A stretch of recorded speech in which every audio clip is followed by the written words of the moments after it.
नमस्कार, मैं हूं मृत्युंजय कुमार झा और अगले आधे घंटे तक आपके सवालों का सबसे बड़ा मंच तैयार है। अगर आपने कमोडिटी में ट्रेड किया है या फिर नया ट्रेड करना चाहते हैं, जानना चाहते हैं कि आपके लिए कहां पर कमाई के मौके बनेंगे, तो आप सवाल पूछिए। नंबर आप नोट कर लें 02223001634। इसके अलावा आप 02223001635 पर भी अपना सवाल पूछ सकते हैं।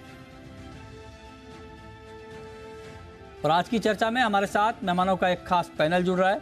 हमारे साथ हैं बीबी मेहता, ईडी हैं एससीए के, हमारे साथ रवि दियोरा हैं कुंवर जी के, भाविक पटेल हैं ट्रेडबुल्स के, और साथ ही पुखराज चोपड़ा हैं एग्री मार्केट के जाने माने एक्सपर्ट। आप सभी का बहुत स्वागत है।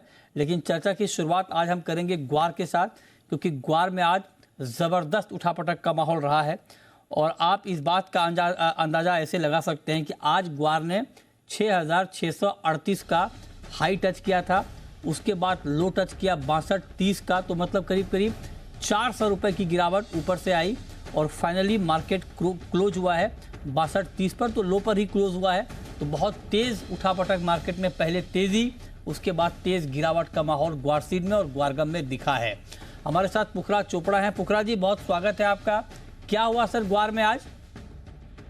देखिए, फंडामेंटल तो कुछ भी चेंज नहीं है, वही वेदर है, वैसा ही चल रहा है वेदर। न कोई वेदर में सुधार की बात अभी तक मिली है, न कोई सुधार अभी दिख रहा है। खेती की रिपोर्टें जैसी पहले आ रही थी वैसी अभी आ रही है, कोई चेंज नहीं है। कल आज को कोई चेंज हो जाए या आज कोई चेंज हो गया, ऐसा कुछ नहीं है। ये सिर्फ ली बेच, यानी जो लेने और बेचने का कर्तव्य है ना, वही ग्वार में दिख रहा है।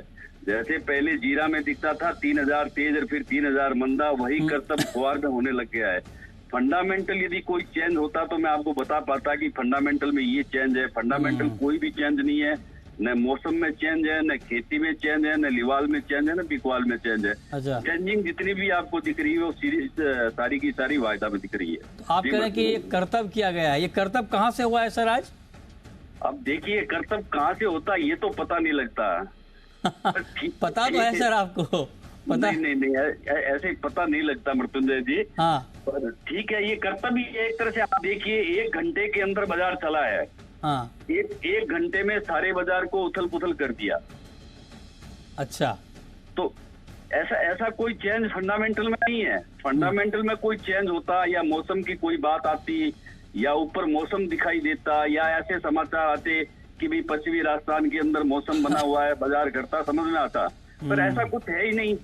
हाँ, ये बात तो ठीक है, क्योंकि मौसम को लेकर तो हम लगातार अपडेट दे ही रहे हैं अपने शो के जरिए। और अगले 10 दिन तक, जैसा कि अभी हमने स्काईमेट से बात की थी, उन्होंने कहा कि नेक्स्ट 10 डेज तक कोई संभावना नहीं है पश्चिमी राजस्थान में बारिश की, और ग्वार क्रॉप को नुकसान भी होने लगा है। ये बात ग्वार किसान खुद कह रहे हैं। मैंने कई किसानों से खुद बात की है और उनका कहना है कि अगर 10 दिन बारिश नहीं हुई तो बीज के पैसे निकलना भी मुश्किल हो जाएगा। तो मतलब आप सोचिए कि कितना खराब। सर ये बताइए, क्रॉप, अच्छा आप तो सर्वे भी करते हैं, क्या वाकई क्रॉप को बड़ा नुकसान होने जा रहा है सर? क्या लगता है अभी आपको? नहीं, वाकई नुकसान, वाकई यदि नहीं होता तो ऑन एयर नेशनल टेलीविजन पे कोई ऐसे बोल सकता है कि नुकसान नहीं है? वाकई नुकसान है। और नुकसान खुद देख के आ रहे हैं, मैंने अपनी आंखों से देखा है। मैंने भी बहुत सारे किसानों से बात की है। हालात ये है कि देखिए, 2 तरह के हालात बन गए हैं। नहरी में भी किसान ये कह रहे हैं कि अब अगर हमें बिजली और पानी समय पे नहीं मिला तो हमारी 40 से 50% फसल है वो बर्बाद हो जाएगी, हाथ नहीं आएगी। और बरानी के अंदर स्थिति ये है कि यदि 5 दिन 7 दिन बरसात नहीं हुई है तो जो बरानी में बहुत सारा एरिया ऐसा है कि वहाँ पे जो बिजाई किया गया ग्वार है वो भी हाथ में नहीं आएगा। तो ये स्थिति तो जस की तस है मृत्युंजय जी, तस है। और आप कह रहे हैं कि ये कर्तव्यबाजी हुई है ग्वार में आज। तो सर मतलब क्या माना जाए, फिर ये रिकवरी हो जाएगी? अगर ये कर्तव्य था तो फिर तो मार्केट को नीचे में रुकना नहीं चाहिए। नहीं, ये ऐसा है, जहां तक रिकवरी की बात है, कई बार समय लग सकता है, पर मार्केट को अपनी जगह आना होता है, वो अपनी जगह आएगा। मैनिपुलेशन से जो मार्केट गिरते हैं या जो मार्केट बढ़ते हैं, वो कितने दिन कायम रह पाते हैं वो सामने वाले की ताकत पे निर्भर करता है। तो ये उसी ताकत का अंदाज लगेगा कि ये बाजार किस तरह क्यों घटा या क्या चेंज आया और फिर वापस बढ़ेगा तो कैसे बढ़ेगा। देखिए, हम फंडामेंटल की बात तो कह सकते हैं कि जमीन पे क्या स्थिति है, पर जहां तक वायदा के अंदर भाव घटने बढ़ने की बात है, बहुत मुश्किल है ये बताना और ये कहना कि कब घट जाएगा, कब बढ़ जाएगा। अब मृत्युंजय जी, कोई कल्पना कर सकता है क्या कि 1 घंटे के अंदर 300 रुपए एक साथ गिर जाए? हाँ, ये सही बात। कल्पना से बाहर की बात है। सही और बात आप है। भी जानते हैं कि ऐसा फंडामेंटल में कोई चेंज नहीं आता कि 1 घंटे के अंदर इस तरह से बाजार गिर जाए या इस तरह से बाजार बढ़ जाए। ठीक बात है। अच्छा, एक सवाल मैं आपसे और पूछना चाह रहा हूँ सर कि अभी अभी जब मैं आपसे बात कर रहा हूँ तो इस वक्त बीकानेर के आसपास के इलाकों में किस तरह का मौसम है, या जो ग्वार के बेल्ट हैं राजस्थान के, वहाँ पर किस तरह से किस तरह के मौसम की रिपोर्ट आ रही है? देखिए, अभी जब मैं आपसे बात कर रहा हूं तब तक सब जगह मौसम लगभग क्लीन है, क्लियर है। पूर्वी राजस्थान के अंदर बरसातें हैं थोड़ी, और भी छुटपुट होने की संभावना है, पर जहां बरसातें कल भी हुई है पूर्वी राजस्थान में, हाँ या आज भी जहां होने की संभावना है, ये बेल्ट गवार का नहीं है। हाँ, ठीक बात है। ये जैसे बरसात हुई है, डूंगरपुर है, बांसवाड़ा है, उदयपुर है, चित्तौड़गढ़ है, झालावाड़ है, राजसमंद है, भीलवाड़ा है, इन जिलों के अंदर बरसातें हुई है। तो ये जिले ग्वार के नहीं है, इनका ग्वार से कोई ऐसा लेना देना नहीं है कि ग्वार की फसल इससे प्रभावित हो जाए या ऐसी कोई बात हो जाए। हाँ, अब भी जो नक्शे सोशल मीडिया पे आ रहे हैं वो पूर्वी राजस्थान के आ रहे हैं कि पूर्वी राजस्थान के अंदर बादल भाई है, पर पश्चिमी राजस्थान का तो अभी तक कहीं दिखाई सुनाई नहीं दिया मृत्युंजय जी। हाँ, तो मेन ग्वार का बेल्ट तो पश्चिमी राजस्थान ही है, तो अगर पूर्वी राजस्थान में बारिश होती भी है तो उससे ग्वार पर कोई इम्पैक्ट नहीं हो रहा है, क्योंकि पूर्वी राजस्थान में आप ये कह रहे हैं कि इसका ग्वार की खेती पर कोई असर नहीं है उसका। जी जी जी। पश्चिमी राजस्थान मेन बेल्ट है ग्वार का, जहां पर की बारिश होनी चाहिए। पश्चिमी राजस्थान के आप देखिए, मुख्य पश्चिमी और उत्तरी राजस्थान ये हो गए मुख्य आपके गंगानगर, हाँ हनुमानगढ़, उसके बाद में बीकानेर, जैसलमेर, बाड़मेर, जोधपुर, चूरू, झुंझुनू, नागौर, ये मेन एरिया है ग्वार का। ओके, तो ये मेन एरिया में ग्वार में बारिश नहीं है और अगले 10 दिन तक भी बारिश की संभावना नहीं है। ये बात लगातार मौसम एजेंसी की तरफ से कही जा रही है। और पूर्वी राजस्थान में भी जो बारिश की बात है वो आज कल तक के लिए ही है। जो कल हमने स्काईमेट से बात की थी, उन्होंने कहा था 24 घंटे, उसके बाद वहाँ पर भी बारिश की संभावना आगे नहीं होगी। चलिए देखते हैं आगे क्या होता है। बहुत शुक्रिया पुखराज जी आपका हमारे साथ जुड़ने के लिए, इस पर बात करने के लिए। चलिए आगे बढ़ते हैं। अब रुक करते हैं एक दूसरी खबर का, और खबर यह है कि जीएम जेनेटिकली मॉडिफाइड सरसों पर रोक हटाने की मांग तेज हो गई है और केंद्र ने सुप्रीम कोर्ट से अपील की है कि अक्टूबर में जब बुआई का सीजन शुरू होता है तो उससे पहले ये रोक हटा दी जाए। ये अपील केंद्र की तरफ से सुप्रीम कोर्ट में की गई है। एससी में इसके ऊपर सुनवाई जारी है। हमारे साथ बीबी मेहता साहब हैं जो लगातार जीएम मस्टर्ड की वकालत कर रहे हैं, लाइव हमारे साथ इस वक्त जुड़े हैं। मेहता जी, बहुत बहुत स्वागत है आपका। आप उम्मीद कर रहे हैं सर अक्टूबर से पहले रोक हट जाएगी? नहीं, पहला तो एक आप समझिए, हाँ, इंडिया में जो अभी मस्टर्ड का प्रोडक्शन है अबाउट 125 लाख से, और कम से कम 92-93 लाख हेक्टेयर में बोया जाता है। मतलब आपकी प्रोडक्ट 1300-1350 किलो पर हेक्टेयर की है। Mustard could be A game changer, but ऐसा जरूर नहीं कि भाई जीएम लाने से हमारा पूरा प्रोडक्टिविटी एकदम साफ बढ़ जाएगी, 125 से 160 लाख हो जाए, 117 लाख हो जाए, ऐसा नहीं है।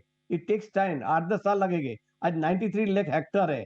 आपने कॉटन का देखा, कॉटन 2006 में चालू हुआ था जीएम, आज 15 साल के बाद में वहां पहुंचे 96-97%। तो ऐसा ओवरनाइट कोई फर्क नहीं पड़ने वाला है।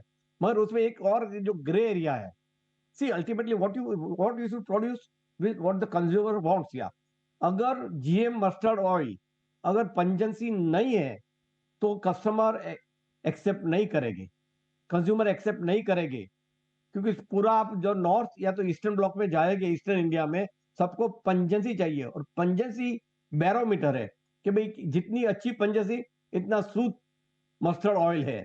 तो अगर प्रोडक्शन भी बढ़ाएंगे मगर उसकी जो डिमांड नहीं है तो क्या करेंगे? दूसरा, साइंटिफिक कम्युनिटी में डिफरेंट ओपिनियन है। ओवर हमारे पास नॉन जीएम में भी अच्छी वेराइटी है जो जीएम से अच्छी प्रोडक्टिविटी देते हैं। तीसरा जो ग्रे एरिया है सुप्रीम कोर्ट का, सुप्रीम कोर्ट ने अब तक तो ब्रेक लगा के रखी है, वे तो ब्रेक उठाएंगे कि नहीं उठाएंगे इज अ क्वेश्चन है, क्योंकि उसमें काफी एनजीओ इन्वॉल्व है। As an industry we want a higher production whether the GM route और नॉन जीएम रूट। हमारा तो लक्ष्य है कि 2025-26 तक 200 लाख टन का प्रोडक्शन बढ़ाना है। तो जो भी रूट है, अच्छी वेराइटी जहां भी मिल रही है वहां से हम प्रमोट कर रहे हैं। आपने भी देखा लास्ट टाइम ने कम से कम 1250 मॉडल फार्म किया था और वहां जो प्रोडक्ट मेहता जी, फर्क पड़ा है। हाँ जी, जीएम में पंजेंसी नहीं होगी? हाँ, पंजेंसी क्वेश्चन, एक क्वेश्चन मार्क है, क्वेश्चन मार्क है। नहीं, तो क्वेश्चन मार्क है। आपका मन क्या क्या? आप तो बड़ा अनुभवी हैं सर इस मामले में, आपके हिसाब से। नहीं, वही जो क्लेम करते हैं पंजेंसी के ऊपर अभी वहां डिबेट हो रही है। अच्छा। पंजेंसी, अगर पंजेंसी नहीं है तो हाँ, कैनोला ऑयल जैसा होगा। कैनोला ऑयल का क्या यूज होता है पंजेंसी तो आपको पता चाहिए है? चाहिए सर हमें, मतलब हमारे यहाँ पंजेंसी को, जो हमारा देसी देसी भाषा है हमारे यहाँ की, बिहार में झांस कहते हैं हम लोग, है ना। और जब आप फिश में जब आप मस्टर्ड ऑयल से फिश बनाते, अगर वो पंजेंसी ना हो तो मजा ही नहीं है खाने का फिर तो। नहीं, तो that is also grey area. अगर वो पंजेंसी नहीं है तो कंज्यूमर एक्सेप्ट नहीं करेंगे, तो वो भी है। और प्रोडक्टिविटी पे भी ध्यान देना है, गेम चेंजर भी है। पर डोंट एक्सपेक्ट कि 10-15% आपकी प्रोडक्टिविटी बढ़ सकती है, पर you are growing 93 lakh hectare. अगर 10-15% प्रोडक्टिविटी बढ़ने से कोई ज्यादा फर्क नहीं पड़ने सर वाला है। आपसे पूछूं सर, आपकी इंडिविजुअल राय अगर मैं जानना चाहूं कि आपके हिसाब से जीएम मस्टर्ड को अलाउ करना चाहिए या नहीं करना चाहिए, आप क्या कहेंगे? नहीं, जीएम अगर 10-15% प्रोडक्टिविटी बढ़ा तो देना चाहिए, पर जो कंसर्न है वो भी एड्रेस करनी चाहिए। बढ़ा के क्या फायदा निकाले कि अगर वो नॉन पंजेंट है तो फायदा साफ क्या साफ है? नहीं नहीं मेहता जी, साफ साफ जवाब दीजिए ना, मतलब आप पक्ष में हैं जीएम मस्टर्ड के कि नहीं मैं है? मैं मैं जीएम के पक्ष में हूँ। जीएम के पक्ष में, चाहे वो प्रोडक्टिविटी बढ़ा सकते हैं, मगर साथ में प्रोडक्टिविटी बढ़ाने से उसकी अल्टीमेटली डिमांड, जैसे लास्ट में 125 लाख टन का क्रॉप पैदा किया है, आज तक वो कितना स्टॉक कैरी फॉरवर्ड हो रहा है, तो डिमांड भी होनी चाहिए ना। हाँ तो वो एक ग्रे एरिया है, दैट्स मस्ट आल्सो क्लेरिफाइड। जो जिसने, जो आई बिलीव के धारा हाइब्रिड वैरायटी है कुछ, उनको क्लेरिफाई वो भी करना पड़ेगा। एक पक्ष ऐसा है जो जो इसके जो, हाँ नहीं मतलब एक तरफ तो ये कहा जा रहा है कि भाई जीएम, हम सोया ऑयल खा ही रहे हैं तो जीएम मस्टर्ड में क्या दिक्कत है। दूसरी तरफ ये तर्क भी दिया जा रहा है कि ये जो सेहत के लिए बड़ा नुकसानदायक है, और यूएस वगैरह का एग्जाम्पल दिया जा रहा है। तो आपको क्या लगता है कौन सा तर्क ज्यादा भारी है? अगेन मैं रिपीट कर रहा हूँ, I am not against the GM, पर ये जीएम की जो वैरायटी पैदा करने मस्टर्ड में, वो अगर पंजेंसी नहीं है तो इंडिया में नहीं चलेगी। वो मैं बार बार आपको बताना चाहता हूं कि ultimately you to look at the consumer. भाई कंज्यूमर क्या चाहता है वो पैदा करो आप, नहीं कि आप प्रोडक्ट बढ़ाने लगे, पैदा करो और बाद में बेच नहीं पाएंगे तो क्या करेंगे? फार्मर और चिल्लाएंगे आप पे। तो इसी का इसके लिए टेस्ट तो हुआ होगा ना मेहता जी? नहीं हुआ है टेस्ट अभी पंजेंसी का? हाँ, तो फिर क्या, तो कैसा सुप्रीम कोर्ट भी पूछेगा। अच्छा, हाँ जी। तो आप लोग थाईलैंड क्यों जा रहे हैं सर? थाईलैंड भी जा रहे हैं, पता चला इसी मुद्दे पर, ऑयल को लेकर कुछ। नहीं, देखिए, थाईलैंड में अभी कम से कम 3.5 मिलियन टन पैदा हो रहा है। अच्छा। और कम से 1 मिलियन सरप्लस है after meeting the local demand biodiesel. और तो वो चाहते, थाईलैंड गवर्नमेंट चाहते कि हम उनसे भी माल ले, और हमारे लिए भी अच्छा है, इंडोनेशिया मलेशिया का भी, थाईलैंड भी सप्लायर बढ़ जाए तो अच्छा ही है। और इसके लिए हम जा रहे हैं और एक्सप्लोर कर रहे हैं। We are going Thai plantation जहाँ है जा रहे हैं सर थाईलैंड एरिया में। मेहता जी, कब जा रहे हैं थाईलैंड? कल जा रहे हैं, कल रात को जा रहे हैं सर जी। अच्छा, तो आपका डेलीगेशन जा रहा है पूरा? हाँ, 19 आदमी का डेलीगेशन है, उसमें रिफाइनर है, इंपोर्टर, इंटरमीडिएटरी है और बाकी सब लोग हैं। तो आपको नहीं लगता कि आपकी डेलीगेशन में जर्नलिस्ट भी होना चाहिए? अरे आइए ना, हम तो वेलकम है। चलिए, और मैं मेरी ये एक और बता दूं, this delegation at the invitation of the Thai government. Thai government चाहती है कि हम जाए, तो they have organise everything for us. But definitely I keep in mind when the next delegation I will invite you also sir. नहीं sir, joke से part. चलिए, तो बहुत शुक्रिया मेहता जी आपका। तो आपने डिटेल में बताया कि आपने कहा कि अगर पंजेंसी नहीं होगी, ये बात बहुत महत्वपूर्ण है, तो फिर कोई मतलब नहीं होगा। देखते हैं इसके ऊपर क्या होता है। लेकिन ओवरऑल आपका भी मस्टर्ड मिशन है, आप लोग लगातार प्रयास कर रहे हैं कि सरसों का उत्पादन बढ़े। देखते हैं आगे इन सब को लेकर क्या होता है। बहुत शुक्रिया सर आपका हमारे साथ जुड़ने के लिए। चलिए आगे बढ़ते हैं और अब बात करते हैं कि आज के मार्केट में आपको करना क्या चाहिए। हमारे साथ दो और एक्सपर्ट इस वक्त जुड़ रहे हैं आपको डिटेल में बताने के लिए कि मार्केट में क्या हलचल होगी। रवि दियोरा हैं, भाविक पटेल जी हैं। तो रवि जी, आप जरा बताएं आज शाम के लिए गोल्ड में क्या करें सर? आज शाम के लिए मुझे लग रहा है कि गोल्ड में थोड़ा बहुत यूएस ओपनिंग के बाद एक रिकवरी का मोड है, थोड़ा एक्शन हो सकता है। लेवल स्पेसिफिक बात करें 58,600 के करीब आज इंट्राडे के लिए बाय करें। बहुत ज्यादा तेजी के एक्सपेक्टेशंस नहीं, बट मुझे 59,000 तक के लेवल दिख रहे हैं। 58,400 के स्टॉप लॉस के साथ आज इंट्राडे के लिए आप गोल्ड में बाय पोजीशन बना सकते हैं। ओके, इंट्राडे के लिए गोल्ड में आप करें कि बाय पोजीशन बना सकते हैं। चांदी पर आपका व्यू भाविक जी आज के लिए, सिल्वर में क्या करें? गुड इवनिंग मुक्ति जी। सिल्वर में भी मुझे लग रहा है कि एटलीस्ट आज के शाम के सेशन में पॉजिटिव ही रहेगा। एक एमसीएक्स में एक ब्रेकआउट भी दिया है रेंज तो मुझे लग रहा है कि कहीं ना कहीं एटलीस्ट आज के दिन हमें 72,300 400 तक के लेवल्स देखने को मिल सकते हैं। तो 71,700 के करीब अगर आता है तो 72,300 के टारगेट के लिए बाय कर सकते हैं। इंट्राडे स्टॉप लॉस रख सकते हैं 71,200 का। ओके, 71,200 का आप करेंगे स्टॉप लॉस रख सकते हैं, इस पे आप नजर रखिए। क्रूड पर आपका व्यू रवि जी आज के लिए, आज शाम के लिए कच्चे तेल में क्या करें?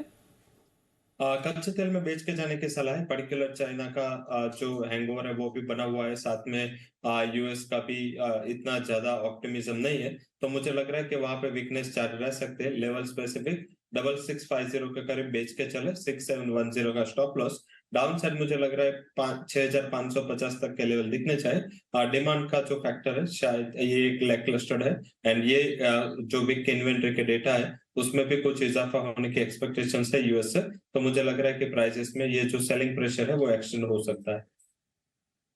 ठीक है, तो ये राय आपकी हो गई क्रूड पे। चलिए, लेकिन अब हम शुरू करते हैं सवाल जवाब। पहला सवाल है मोहम्मद का, नांदेड़ से। पूछिए मोहम्मद साहब। नमस्कार सर। नमस्कार, पूछिए सर मेरा सवाल सोयाबीन पर है। 1 साल होगा तेजी आने का पता ही नहीं है। सोयाबीन पर जानना चाहते हैं आप, तो क्या लगता है भाविक जी आपको सोयाबीन में अभी? देखिए, स्पॉट प्राइस भी अगर सोयाबीन के देखें तो 5,000 से 5,300 के बीच में ही चल रहा है एटलीस्ट लास्ट 2 महीने में। और अभी भी अगर ऑलसीड कॉम्प्लेक्स में देखो तो कोई एटलीस्ट दिख नहीं रहा कि तेजी आ सकती है। तो मुझे लग रहा है कि 1 महीने में भी ये जो ट्रेंड है या जो ये रेंज है वो कंटिन्यू ही रहेगा। तो नीचे मुझे लग रहा है 5,000 और ऊपर है 5,300, ये एक रेंज में ही मुझे लग रहा है ट्रेड होगा। ओके, ठीक है, तो ये राय आपकी हो गई, इस पे आप नज़र रखिए। चलिए आगे बढ़ते हैं और रुक करते हैं, कुछ और कॉलर का रुक करेंगे, लेकिन उससे पहले रवि जी बेस मेटल पर कोई कॉल आपकी?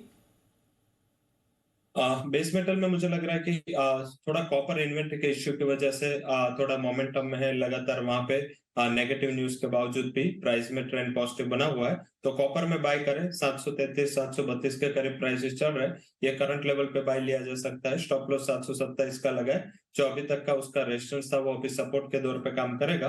अपर साइड मेरे हिसाब से 742 तक के लेवल आपको कॉपर में आते हुए दिख सकते हैं, जहां पे इन्वेंट्री के सीरियस इश्यू और जिस हिसाब से प्राइसेस रेट कर रहे हैं, मुझे लग रहा है कि यहाँ पे और एक एक्सटेंशन ऑफ रैली मिलना चाहिए। और बेस मेटल में कमोडिटी काफी स्ट्रांग है, तो यहाँ पे बेट लिया जा सकता है। करे, ठीक है। नेक्स्ट कॉलर प्रमोद हैं जोधपुर से। पूछिए प्रमोद जी। सर नमस्कार। नमस्कार, पूछिए। सर अल्बी का ये जो वायदा है उस पे मैंने 16,200 में सेल किए हैं। अच्छा। और महीने 2 महीने का मेरे को मतलब 1 महीने का ये व्यू बताइए कि गिरेगा कि नहीं गिरेगा। 16,000 बताइए भाभी जी, 16,200 पर इनका सेल है, क्या करना चाहिए? देखिए, स्पाइस कॉम्प्लेक्स में अच्छी हमने खासी रैली देखने को मिली है और अभी अगर देखें तो थोड़ा बहुत मुझे लग रहा है कंसोलिडेशन और थोड़ा करेक्शन आ रहा है। ओवरऑल अगर प्राइसेस की बात करें तो प्राइसेस ऑलरेडी काफ़ी है, तो यहाँ पे तो डिमांड कम ही है।